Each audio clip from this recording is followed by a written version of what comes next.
Hey friends, hello and welcome back to this YouTube channel. In today's another video tutorial, I'm going to share to you on how you can change the default zoom in your Google Sheets. So without further ado, let's go quick into the process. So first is we just need to open Google Sheets. So open your Google Sheets, and once you are into your Google Sheets, you need to look at the ribbon at the top and you will find all these tabs: File, Edit, View, Insert, Format, Data, Tools, Extensions, and Help. So in order to change the default zoom of your Google Sheets, click on the View tab, and here you'll find Zoom. So this is the default zoom of your Google Sheets, the one with the check mark.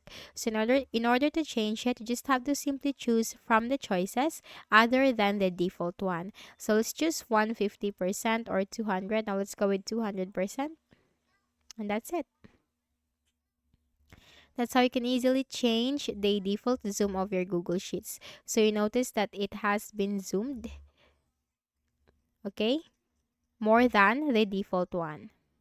And if you want to go back, just simply click on View, and then you have to click on Zoom and go back to 100%, which is the default one. And that's it. So I hope this video helped you. Kindly please do not forget to hit the like button and subscribe to this YouTube channel for more tutorials like this. Thank you for watching.